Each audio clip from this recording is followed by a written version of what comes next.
사도신경으로 신앙고백 드리겠습니다.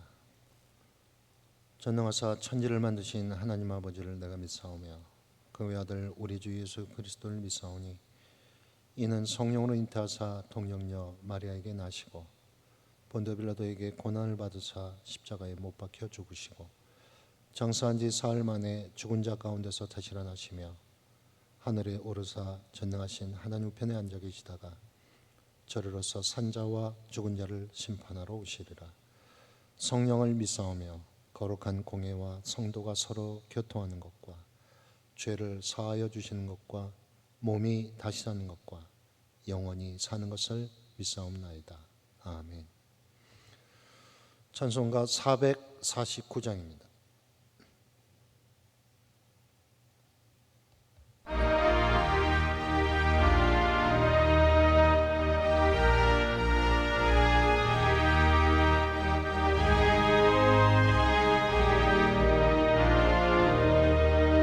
예수 따라가며 복음 순종하며 우리 행할 길 하나겠네. 주를 의지하고 순종하는 자를 주가 늘 함께 하시고 의지하고 순종하는 길은 예수와 내 즐겁고 복된 길이라. 애를 당하거나 우리 고생할 때 주가 위로해 주시겠네. 주를 의지하고 순종하는 자를 주가 안위해 주시고 의지하고 순종하는 길은 예수와 내 즐겁고 복된 길이라. 남의 짐을 지고 슬픔 위로하며 주가 산뜻을 주시겠네. 주를 의지하고 순종하는 자를 항상 뽐내어 주시고 의지하고 순종하는 길은 예수와 내 즐겁고 복된 길이라. 우리 받은 것을 주께 다 드리며 우리 기쁨이 넘치겠네. 주를 의지하고 순종하는 자를 은혜 풍성케 하시고 의지하고 순종하는 길은 예수와 내 즐겁고 복된 길이라. 주를 힘입어서 말씀 잘 배우고 주를 모시고 살아가세. 주를 의지하고 항상 순종하며 주가 사랑해 주시고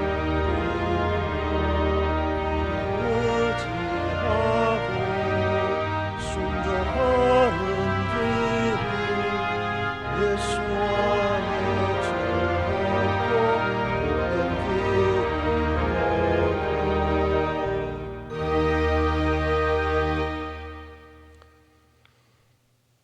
성경 말씀 역대상 9장 1절에서 34절까지만 함께 봅니다. 역대상 9장 1절에서 34절까지 함께 봉독하겠습니다. 1절부터 봉독합니다. 온 이스라엘이 그 계보대로 계수되어 그들은 이스라엘 왕조실록에 기록되니라. 유다가 범죄함으로 말미암아 바벨론으로 사로잡혀 갔더니 그대 땅 안에 있는 성읍에 처음으로 거주한 이스라엘 사람들은 제사장들과 레위 사람들과 느디님 사람들이라. 유다 자손과 베냐민 자손과 에브라임과 므낫세 자손 중에서 예루살렘에 거주한 자는 유다의 아들 베레스 자손 중에 우대이니 그는 암미후세 아들이요 오므리의 손자요 이므리의 증손이요 바니의 현손이며 실로 사람 중에서는 맏아들 아사야와 그의 아들들이요 세라 자손 중에서는 여우엘과 그 형제 690명이요 베냐민 자손 중에서는 하스노아의 증손 호다위아의 손자 무슬람의 아들 살루요 여로함의 아들 이브느야와 미그리의 손자 우시의 아들 엘라요 이브니아의 증손 르엘의 손자 스바다의 아들 무슬람이요 또 그의 형제들이라. 그들의 계보대로 계수하면 956명이니 다 종족의 가문의 우두머리들이더라. 제사장 중에서는 여다야와 여야릭과 야긴과 하나님의 성전을 맡은 자 아사랴이니 그는 힐기야의 아들이요 무슬람의 손자요 사독의 증손이요 무라 요새 현손이요 아히두베 오대손이며 또 아다야이니 그는 여로함의 아들이요 바스울의 손자요 말기야의 증손이요 또 마아세니 그는 아디엘의 아들이요 야세라의 손자요 무슬람의 증손이요 무슬레밋의 현손이요 임멜의 오대손이며 또 그의 형제들이니 종족의 가문의 우두머리라. 하나님의 성전의 임무를 수행할 힘 있는 자는 모두 1760명이었더라. 레위 사람 중에서는 무나리의 자손 스마야이니 그는 학숲의 아들이요 아스리감의 손자요 하샤바의 증손이며 또 박박갈과 헤레스와 갈랄과 마따냐이니 그는 미가의 아들이요 시그리의 손자요 아삽의 증손이며 또 오바다이니 그는 스마야의 아들이요 갈랄의 손자요 여두둔의 증손이며 또 베레가이니 그는 아사의 아들이요 엘가나의 손자라. 느보바 사람의 마을에 거주하였더라. 문지기는 살룸과 악국과 달몬과 아이만과 그의 형제들이니 살룸은 그 우두머리라. 이 사람들은 전에 왕의 문 동쪽 곳 레이 자손의 진영의 문지기이며 고라의 증손 에비아삽의 손자 고레의 아들 살룸과 그의 종족 형제 곧 고라의 자손이 수종드는 일을 맡아 성막 문들을 지켰으니 그들의 조상들도 여호와의 진영을 맡고 출입문을 지켰으며 여호와께서 함께하신 엘르아살의 아들 비느하스가 옛적에 그의 무리를 거느렸고 무셀레마의 아들 스가랴는 회막 문지기가 되었더라. 택함을 입어 문지기가 된 자가 모두 212명이니 이는 그들의 마을에서 그들의 계보대로 계수된 자요 다윗과 선견자 사무엘이 전에 세워서 이 직분을 맡긴 자라. 그들과 그들의 자손이 그 순찰을 쫓아 여호와의 성전 곧 성막문을 지켰는데 이 문지기가 동서남북 사방에 섰고 그들의 마을에 있는 형제들은 아래마다 와서 그들과 함께 있으니 이는 문지기의 우두머리 된 레위 사람 넷이 중요한 직분을 맡아 하나님의 성전 모든 방과 곳간을 지켰습니다. 그들은 하나님의 성전을 맡은 직분이 있으므로 성전 주위에서 밤을 지내며 아침마다 문을 여는 책임이 그들에게 있었더라.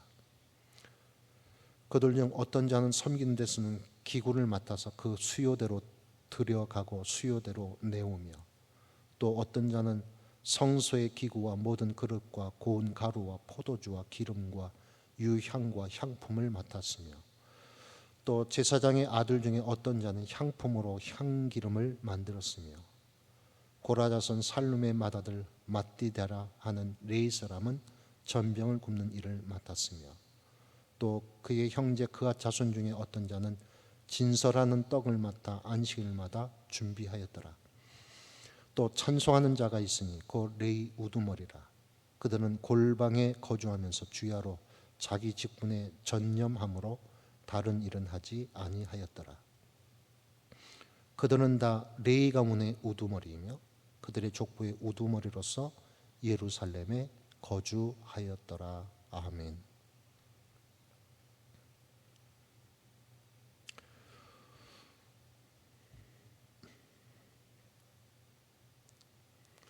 오늘은 역대기서에서는 마지막으로 족보를 살펴보게 됩니다.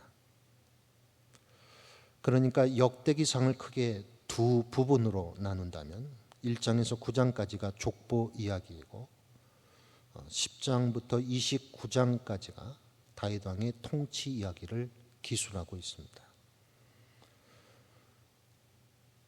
문제는 오늘 본문 9장의 족보는 다윗 왕 이전의 족보가 아닌 다윗 왕 이후, 그것도 바벨론 포로 생활 70년을 지내고 다시 고국 땅으로 돌아온 이후의 12지파 족보를 언급하고 있다는 점입니다. 쉽게 말해서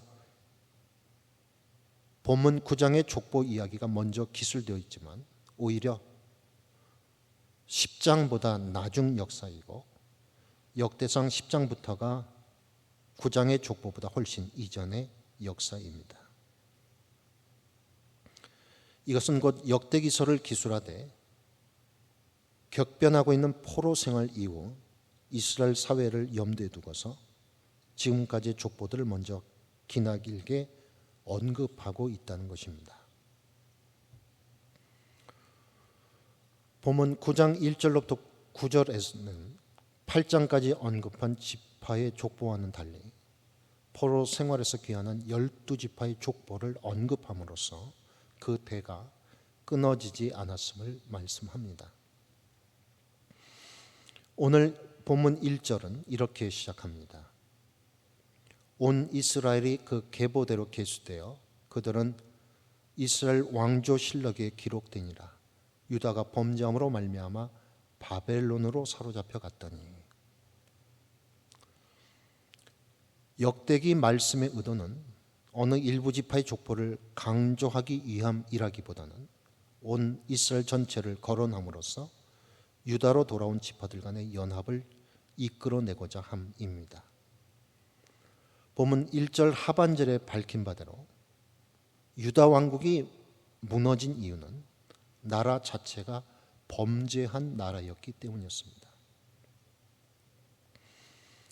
하나님을 어느 정도 믿는다 자부하던 유다 사람들이었지만 실제로는 자신들을 도와 전쟁에 이기게 해주실 거라 생각했던 신앙심이 완전히 무너지고 심지어 왕까지 쇠사슬 칭칭 감고 노예처럼 타국으로 끌려가는 수모를 당하였던 것입니다.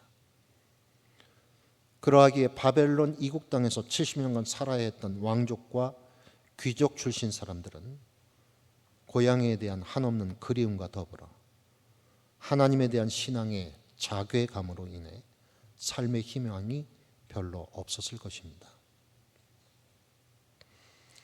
이제 잡혀갔던 이스라엘 사람들 일부가 귀환했습니다. 70년 동안 외국 생활로 인해 오히려 돌아온 고국 땅이 그들에게는 낯선 생활이 되어버렸습니다. 그러나 돌아온 땅에는 그 땅에 계속 남아있었던 사람들의 차지였습니다. 그러다 보니 거주자들과 귀환자들 간의 갈등이 심화되지 않았겠습니까? 살아보지도 않은 땅을 70년 만에 돌아와서는 그 땅에 대한 소유권을 주장한다면 그 땅에 남아 오래 살고 있었던 사람들로서는 또 얼마나 화가 나는 일이겠습니까? 본문 10절로부터 34절까지는 귀환한 제사장들과 레위인들의 족보를 특별히 언급합니다. 포로 귀환 이후 달라진 것 중에 하나, 다윗 왕가가 더 이상 다스리지 않는다는 것입니다. 그러다 보니 다윗에게 주어진 하나님에 대한 언약이 희미해지기 쉬운 여건이었습니다. 하나님의 말씀을 여전히 붙잡고 살아가기 위해서는 이스라엘에게 신앙의 결집이 요구되었습니다. 바로 성전을 중심으로 이스라엘 사람들의 생활은 재편되기 시작했고 이를 위해서 1760명의 제사장 또 212명의 성문 지킴이가 필요했습니다. 이러한 예루살렘 성전 중심의 문화는 자연스럽게 제사장과 레위인들을 통해 공동체 지도력을 구성하게끔 만들었습니다. 하나님께서는 이스라엘 백성들을 70년이 지나 말씀대로 유다로 부르셨습니다. 그 부르심은 거주자들과의 또 다른 갈등을 야기시키기 위함이 아니었습니다. 오히려 신앙의 갱신을 불어넣어주기 위해 다시금 성전 중심, 말씀 중심의 삶으로 회복하게 해 주십니다. 오늘날 TV 프로그램 같은 데서나 기관단체에서 이른바 희망 프로젝트를 기획해서 이 시대 힘들어하는 이들에게 희망을 불어넣어 주자고 하는 것을 보게 됩니다. 때로는 그것이 참 감동은 있는데 우리로 하여금 눈물을 흘리게 하고 공감을 일으키는데 실제로는 사람의 감성과 눈물샘을 자극하는 것으로 끝날 때가 많다는 것입니다.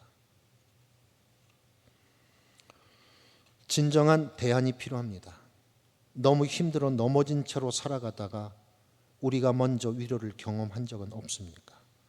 우리 인생의 진정한 위로자, 권면자 되시는 하나님을 만날 때 우리는 또 다른 아픔을 갖고 시리에 빠져 살아가는 자들에게 희망의 메시지를 전해줄 수 있습니다. 오늘날 도시 문명에서는 변해야 산다고 외칩니다. 특히 회사 내에서는 창의성이 결여되고 신속적인 변화를 창출하지 않으면 도태된다라고 윽박 지르기까지 합니다. 그러나 중요한 것은 무엇이 변해야 하느냐 하는 것입니다. 변화를 외치지만 우리도 모르게 일벌레처럼 일 중독에 휩싸여 살아가는 것은 아닌지 우리의 마음을 되돌아보아야 합니다. 세상은 더 풍요해지고 더 도시화되고 문명 혜택에 따라 편리해지고 문화 생활을 많이 누리지만 여전히 우리는 이기적이고 더 영악해지고 더 자기중심적인 우리들 모습을 발견할 수 있어야 할 것입니다. 한 곳에서는 출세가도를 달려도 다른 한 곳에서는 상대적 박탈감으로 상처받고 버림받는 일들이 반복될 것입니다. 그 세상 속에서도 하나님의 위로자여 권면자로 부름받은 레위인과 제사장들을 통해 다시금 성전 중심, 말씀 중심으로 회복되는 공동체의 삶이 필요한 것입니다. 오늘 이 아침도 우리의 삶 자체가 심판만 아니라 회복을 원하시는 하나님의 본심대로 예수님의 넘치는 은혜를 담는 그릇이 될 수 있기를 예수님 이름으로 기원합니다. 기도드립니다. 자비로우신 하나님, 이스라엘 역사를 통해 다시 한번 하나님의 본심을 기억합니다. 비록 70년간 아무런 응답 없는 듯 고통스러운 날들을 보내었던 이국 땅의 이스라엘 백성들이 다시금 무너진 기초 위에서 자신의 삶을 시작할 때 무엇보다 하나님의 말씀과 언약을 기억하며 일어섰습니다.